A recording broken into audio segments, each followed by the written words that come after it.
Hey everybody, Adam here with Hometown Acres. Today we're going to give you guys an update on the pond. Hey, actually it's Adam and I'm at Hometown Acres and I brought you a gift from Indiana. Is this, what is it? Pond water. I figured you could use it. I wish you'd have brought me some Indiana clay, not some Indiana water. Hey guys, welcome back to the channel. Obviously I'm here with Adam at Hometown Acres. This is not a work video. If Kyle was here, it would be a work video. That's what he typically does out here with Adam. But yeah, brought the family out here to visit Adam. Actually, Kyle and his family are here. We've been hanging out with Doug. Beautiful place, man. Love it. Great to see it in person versus what you see on camera.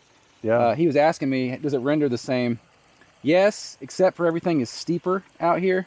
It's crazy. That's what I always say in my videos is you can't do slope justice on camera. And yeah, it is. We are in a very hilly part of Pennsylvania. It's wild. The elevation change from your house to that road. I think it's like 150, 200 feet, something like that. That's insane.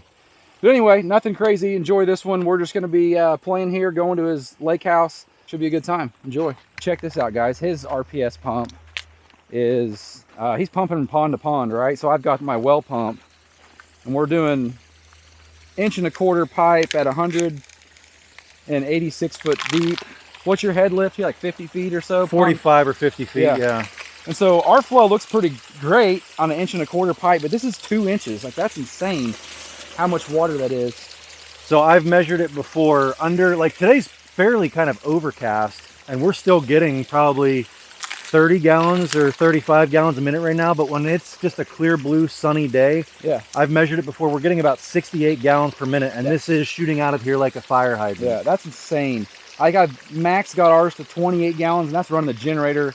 I need more panels. My panels, I get like 22 off full sun, and a day like this, we'd get a little water trickling, but it would not be that. I'm telling you, when your kids play high school sports, the whole team has to come out here and run the hills, man. When I was in college, we used to do the hill workout where you do 10 different sets of 10 different workouts up and down a hill like this. You got it. And we used to do it in the freaking dead of summer heat. And I mean, we'd have people puking, and it was fun. Implement row.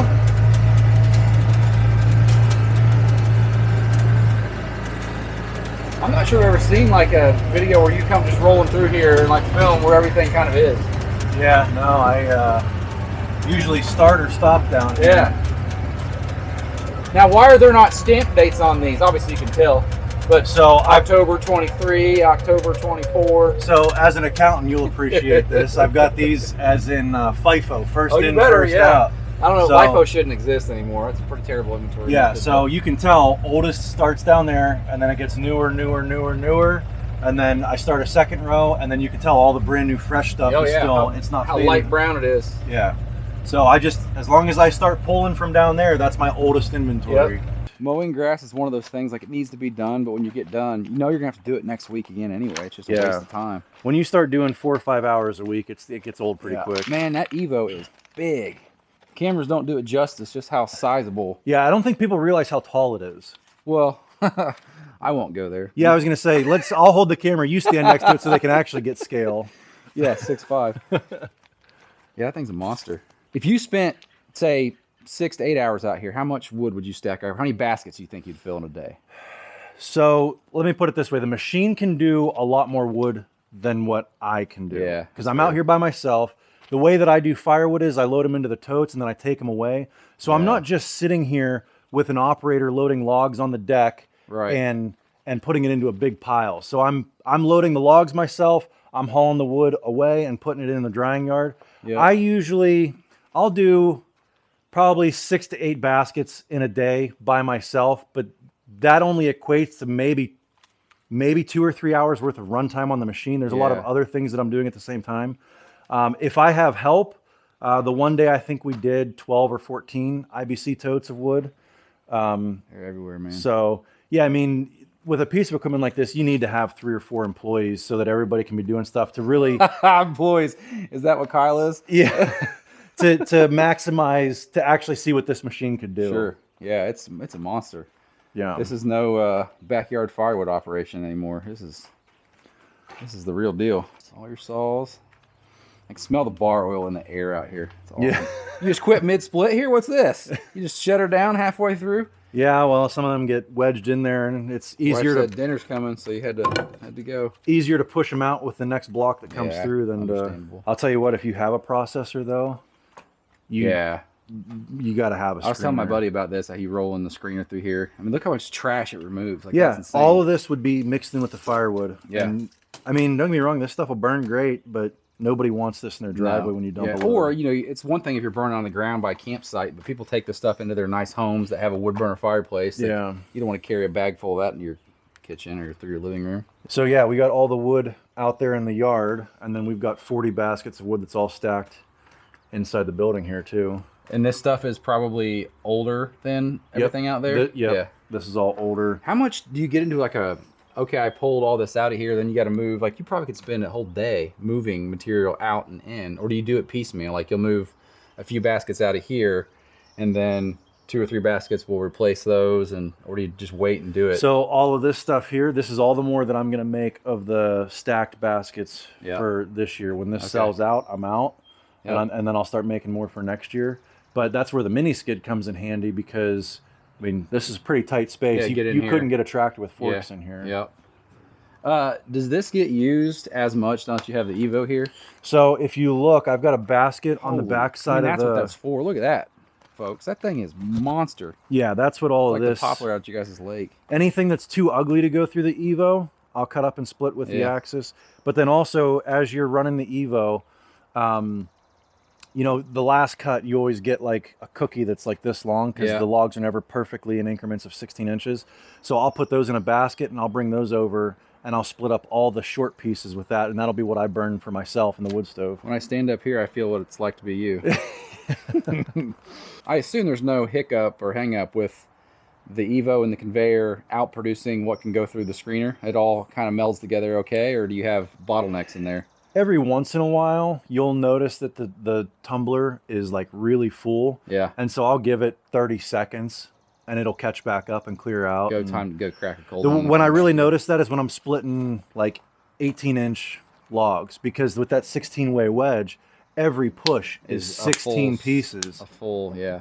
And so when you start stacking up 16, 16, 16, that's when that barrel screener will get picked up. Yeah. But like, let's say you wanted to make your wood for this. Like, will it take you an afternoon or more to come up with all the material for this, or is this like to do this one here, I probably had 2 or 3 hours in milling the lumber just to get to it. But I mean, versus going out and buy it, you're saving so much. Yeah. You've got it laying around, you might as well.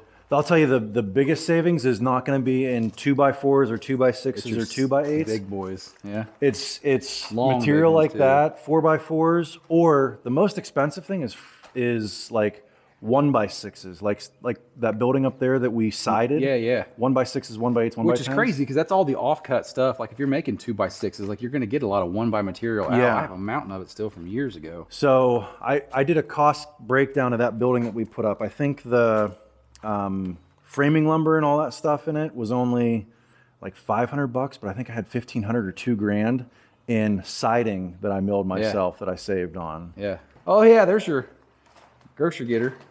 Oh yeah. You need to try this thing. All right, let's do it. I'll do it right now. Yeah. You might want to put that seat down. I don't know. That's set for me. I'll get by. Oh yeah, you can rip on this baby. Wow. All right, I'm going to Doug's.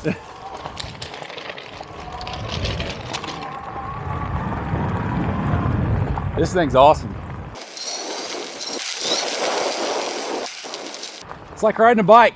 You don't forget. You know, you said to me earlier, you said, oh, it sounds crazy, but I was kind of ripping on that e-bike like it was a dirt bike. Yeah. No, you totally, this got enough torque and like pickup to go out and actually trail ride. You can ride this up that back of that pond dam there and not pedal a single bit. So I consider this thing kind of like a loophole, right? So it looks like a bicycle. Yeah. But it's fast enough to ride on the road and keep up with traffic. Yeah. On back roads. We're in a side-by-side, and that's a four-wheeler. Yep. We're going to Doug's house. Down an old out-of-town road, show me where the river runs. I need a break from the loud and the mad and the fast interstates in a big town. I'm just a down homesick trying to make a buck, boy. looking for a little slowdown. Need to trade a skyscraper for a silo. Couple stoplights, only 3 or 4 or 5. Need to hear a little mom after no and pump. Does it go back in on itself? No, but it's deep enough. Look to the right, Otto. Look over there. Those trees are growing on the side of that hill. Now that goes down really far, doesn't it? You ever turn a tape over it just to see? I'm thinking probably 100. I was going to say well above 85 feet. Yeah. No. So. Porch and I singing with the crickets. That kind of life is my kind of living. For one on custom. Oh, you got hired help today. That's cool. Life is my kind of living. Yeah, that kind of life is my kind of living. Yeah, I've been throwing windshield waves to strangers in the other lane, but they never wave back. It's all y'all and yonder rolling off my lips. I need a trip for people still say that. Less busy, more laid back. Take me down where the beer is cold, the fish get fried and the fireflies glow. Roll me down an old out-of-town road, show me where the river runs. Somewhere the dirt will stain your boot soles red like the words I was raised up on. Mason jar lightning, cast iron skillets. That kind of life is my kind of living. I need a boat song.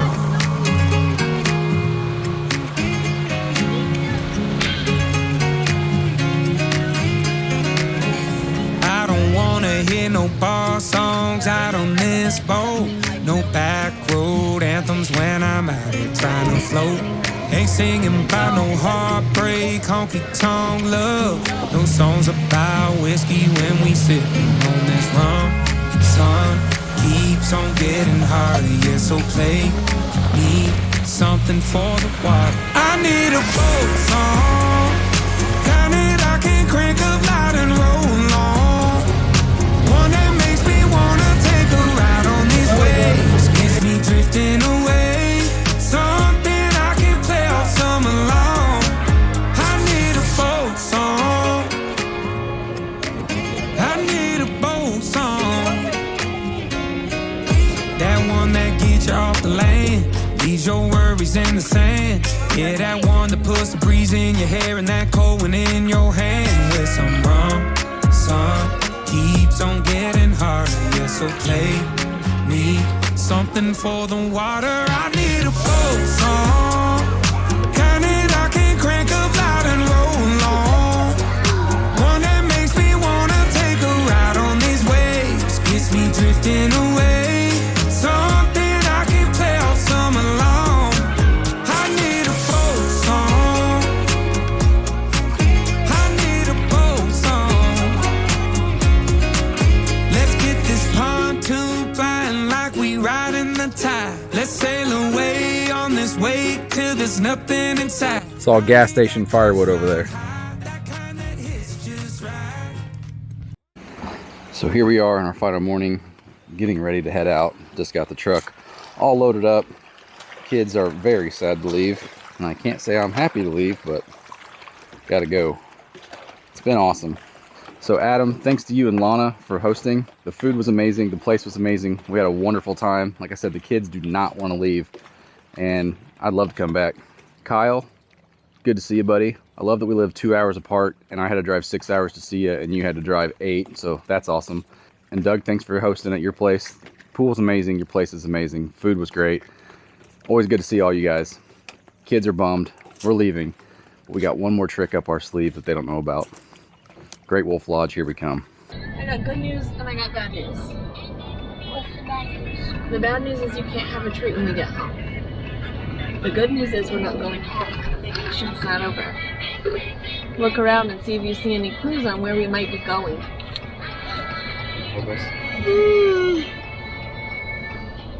Great Wolf Lodge. Do you think we're going to Great Wolf Lodge instead of going home? We're going to Great Wolf Lodge for 2 nights. But you still have like some treats left in the book, right? So we made it to Great Wolf Lodge. We're gonna go have some fun. I'll catch up with you guys at the end of this video. Wish me luck. So we survived the Great Wolf Lodge back home in Indiana. I think there's a song about that out there somewhere. But all in all, great trip out east. You know, as someone who doesn't do YouTube full time, it's easy to get frustrated with not having enough time to post or not seeing the growth that you want on the channel. But at the end of the day, it's all worth it. Because if I didn't do YouTube, I wouldn't have met those guys and I wouldn't have those friendships. So can't be mad about that. All right, it's hot. I got more work to do. We'll see you guys next time. Take care.